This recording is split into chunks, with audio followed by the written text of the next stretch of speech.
नाम है जी आपके अपने दिलासा वेलनेस में। मैं ब्रजेश अष्टानिया रेकी अध्याय वन में आप सभी का स्वागत करता हूं।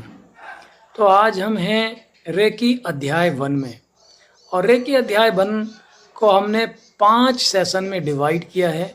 हम स्टेप बाय स्टेप एक एक सेक्शन में आगे बढ़ेंगे, ठीक है। सबसे पहले बात करेंगे सेशन 1 की।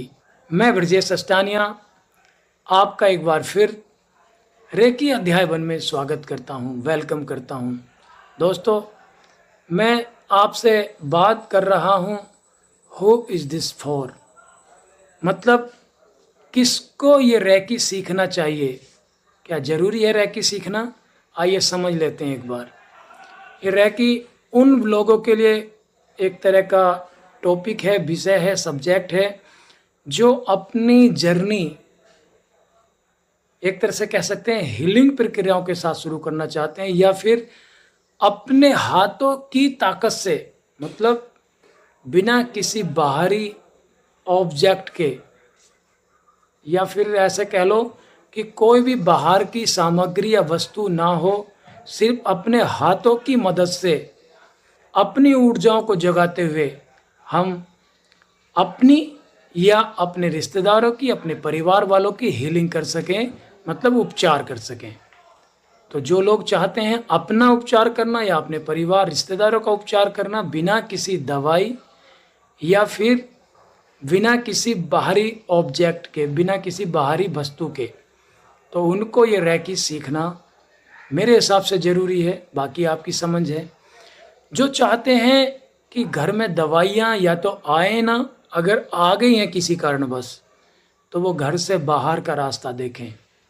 उनको रेकी सीखना बहुत ही ज़रूरी है आज के टाइम में, क्योंकि आज इस तरह का हमारा खान पीन हो चुका है, इस तरह का हमारा एक तरह से कहा जाए कि नेचुरल प्रोसेस हो चुके हैं कि हम प्रकृति से बहुत दूर जा रहे हैं, जिसकी वजह से छोटी छोटी बीमारियां हमें लगातार परेशान कर रही हैं।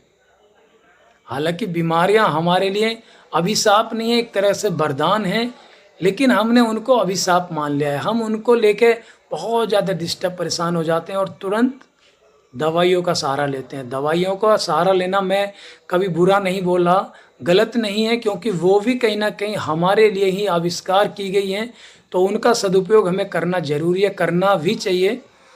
लेकिन कोशिश करें कम से कम दवाइयों का कंजप्शन करें, मतलब बहुत कम, बहुत रेयर केस में आपको दवाई का प्रयोग करना चाहिए। उससे पहले आप अपनी सेल्फ हीलिंग ऊर्जाओं का इस्तेमाल करें तो ज़्यादा बेहतर है, क्योंकि इसका कोई साइड इफ़ेक्ट भी नहीं है। तो जिनको दवाइयाँ रिड्यूस करनी है, घर से बाहर करनी है, तो उनको रेकी सीखना मेरा मानना है ज़रूरी है। बाकी मैं ऐसा नहीं कह रहा 100% आपको सीखना ही चाहिए।